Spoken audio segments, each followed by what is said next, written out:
Okay, so in this video, I want to look at the process of orchestrating agents, and specifically looking at the routines and handoffs. And I'm going to be doing that by going through the blog post put out by OpenAI last year, October 10, 2024. And this is going to help us to understand the newly released Agents SDK. So we will be diving deep into how this library works internally. Obviously, this will probably be a very simplified format, but at the end of the video, I hope that you will have a better insight into what is happening uh, within the newly released Agent SDK. Okay, so let's start with this. So you'll see here that the first thing we talk about when talking about orchestrating agents is what we call routines. And if you have written fairly sophisticated AI applications before, you would have encountered this routine technique of coding LLMs. So basically, this just involves you making multiple calls to the chat completions API in order for you to achieve some desired result where you know exactly what steps need to be followed. And in this blog post, you can see that OpenAI uses this simple customer service routine where you basically just want to search for an item in your database and then offer a refund on that item to a customer. And you see that we have these two functions here which will execute these two steps. So obviously there is no LLM involved in this first example. So if we scroll down here, we'll see that what is happening is, to execute this routine in an actual application, you would have something similar to this. You'll take a user input and obviously append your user messages, and then call the completions API using your model of choice. In this case, we're using GPT-4 or Mini. And then once we get a response, we want to make sure that our messages are updated so that we keep track of the conversation. So the code implementation of this is shown here, and then you just have this while loop to simulate how a real world conversation might go. So this simply just waits for a user to input something, and then once we get that user input, we just send our list of messages to the LLM to get a completion. And as you can see, this currently doesn't really involve the routines that we are talking about. And for us to do that, we'll need to implement function calling. And you'll see that here, what we are doing is we are defining some helper functions that help us to automatically infer the tool spec that we need to pass into our LLM to tell it about the external functions that it can call. And you will see it here, for example, given this sample function, this function to schema will return a JSON object that looks something like this. So this is the function schema that our LLM will be expecting for it to use the function calling feature. So you can see here, what we're doing is using the existing functions lookup item and execute refund in our routine. We call the function to schema utility function, which will then create the JSON tool spec that we would need to pass in the completion API. And then in the response, we check if there is a function call that we need to execute. And in this case, you can see that the model indeed does return a request for us to execute this lookup item function, and it also gives us the arguments that we need to pass in when we call that function. So basically here in your code, then do something like this. You extract the name and the arguments, and then you get the actual function, and then you call it as we're doing here. So because the LLM can return one or more requests for us to execute this function calls, we need to do this in a loop. You see it here. All right. So now putting it all together, you can see that our run full 10 function now is a bit more involved, but it's exactly the same concepts we've been discussing above. First, you specify your tools using the JSON schema, which we discussed before, that we're going to use this utility function to generate those schemas. So we also maintain a tools map in here, so that when the LLM responds with the name of the tool to call, we can just retrieve it from this map. Okay. And then in order for us to check if the conversation must still go on, or if we are done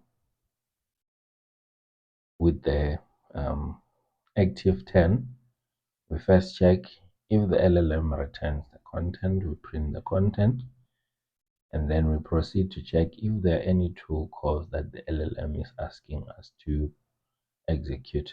And then if not, we break out of the loop, meaning that a single 10 is complete. So a 10 is basically just a one complete cycle that starts when the user sends a message and ends when the chatbot responds. So as you can see, inside a single 10, you can have multiple executions depending on what the LLM is still waiting for from the external tools. You'll see that if the response doesn't have any tool calls, it means that the recent message we got was the final message. Otherwise, we'll run the tools, and to run the tools, you can see here that we're calling this execute tool call, which will take the tool call, the details from the LLM, as well as that tools map where our functions are stored. And then once we run each of the tools, we have to respond back to the LLM with the results of our functions. Then it knows if it needs to make any additional calls or if it has enough information to send the final response. So that is what is happening here. And then again, we have that simulation of a real world chatbot, which will keep going through these tens multiple times until the user, for example, presses exit, yes. Yeah. So this is a very important, this forms a very important foundation of how this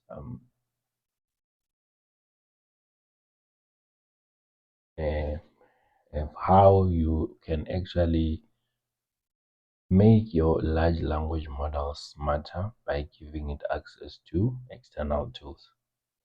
And just to recap, in this case, where we're looking at routines, we are looking at cases where we know what steps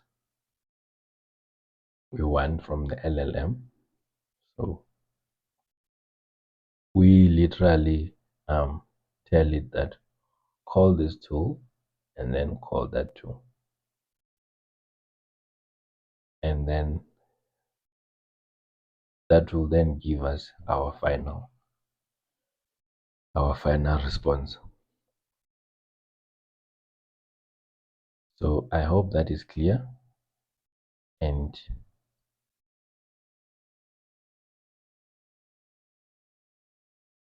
now I want us to move on to the concept of handoffs.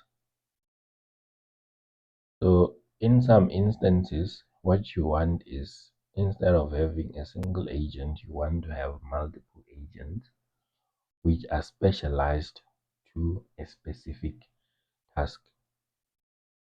So basically, if you think about this previous example, you could say this is a single agent because as much as it has two distinct tool calls here, they are still related to the same domain.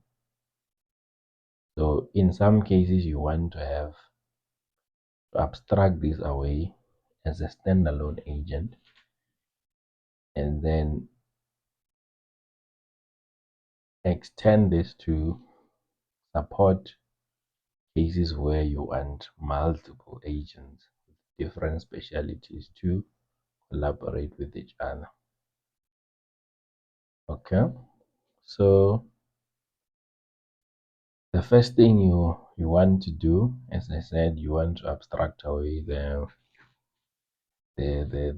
agentic part of the code. So all the boilerplate we wrote previously, you want to just abstract it away.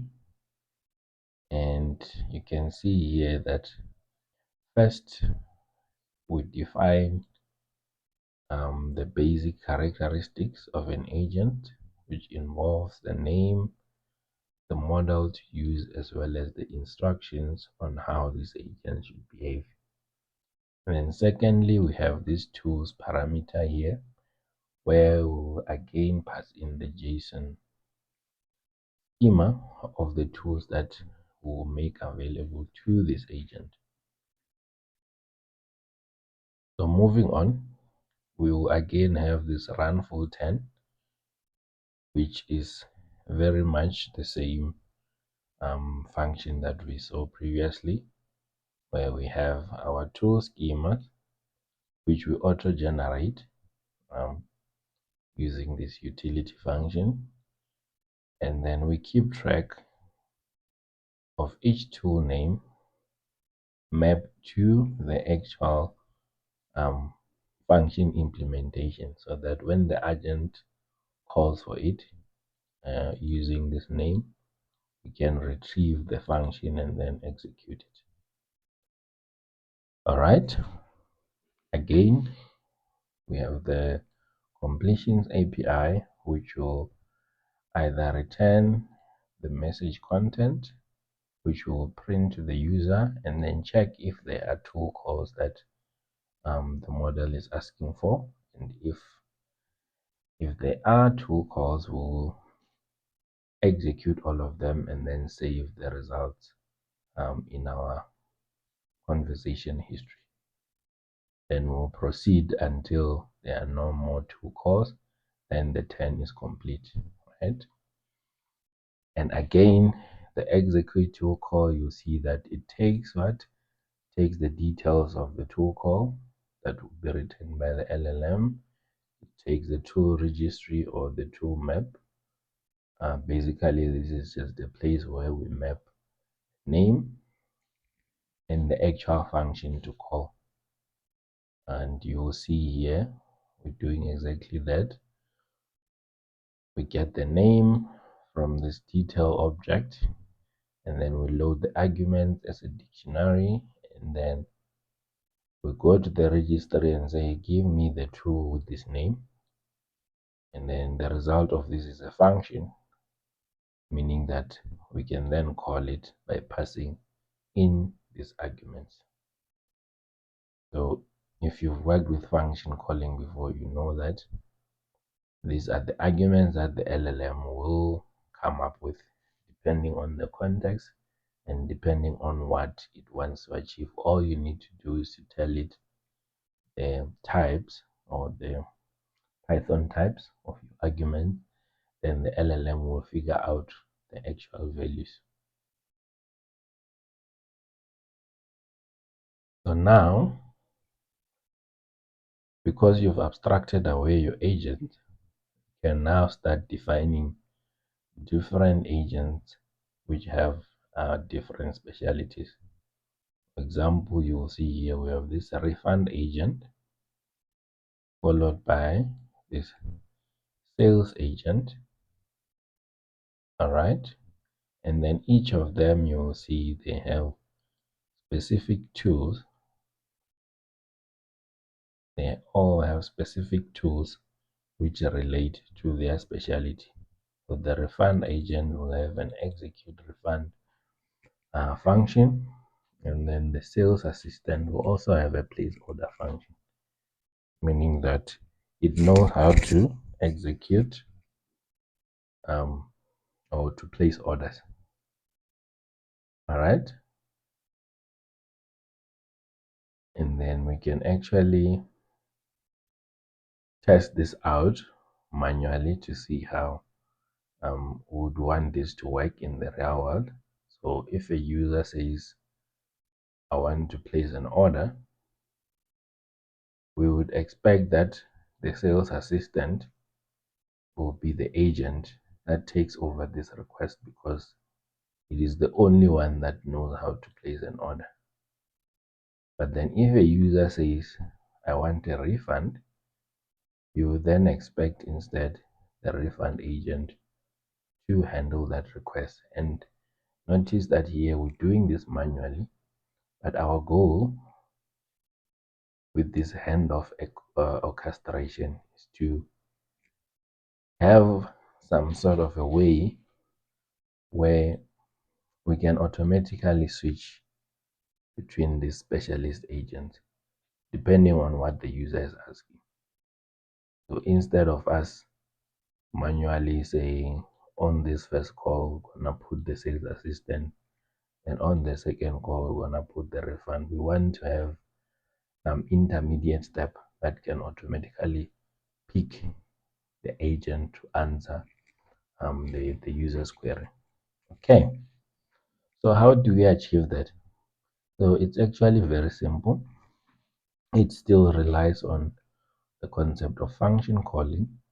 So all you need to do is to define a special function called the handoff function, and the only thing that that function needs to do is to return an instance of an agent object. For example, if I define a function like this called transfer to refunds, which then returns an instance of this refund or refund agent, what I'm basically saying is um, I have received the request, but I don't know how to handle it. So I'm going to return you the instance of the agent that can handle it. And effectively what you're doing then now is doing a handoff automatically. And you can see it concretely down here to see how it actually works.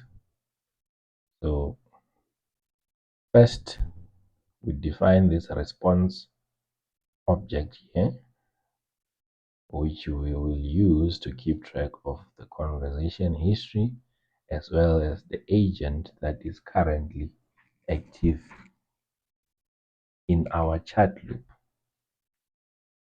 We're using a chat loop because this is an example, but in a real world scenario, you'd probably use have a chatbot, but the concept will remain the same. So then what changes does this introduce to our full 10 function? So it's not a lot actually. So the only change is that now you introduce this new variable called current agent. So this agent basically keeps track or points to the agent that we are currently using to answer the question. And the implication of this is that within the same 10, it's possible that the query might be handled by two or one or more agents. Sorry, yeah, one or more agents, right? And let's just go through this one more time. Again, the tool schemas, we've already gone through this, and then the tool registry stored as a dictionary here, and then the chat completions.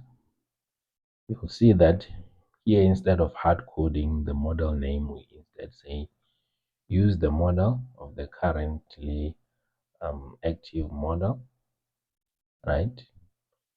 Because that is the model that will instruct this chat completions API how to behave, uh, depending on that as well as the instruction. I hope that makes sense.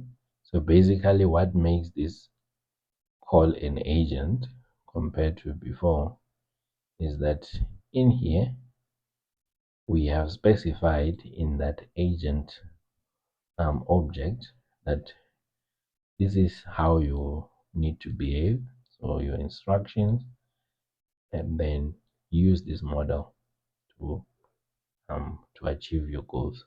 Okay, and then again you check if the response has a content, we print it to the user, and if there are tool calls, again we execute the tool calls. Notice though that now we are doing this special check to see if any of these tool calls is one of the special handoff tools. And we check that by saying if the type of the result from the tool call is an agent, this means that the user wants to, or this means that the current agent wants to transfer to another agent that knows best how to handle the current query, right? And you will see here that if that is the case,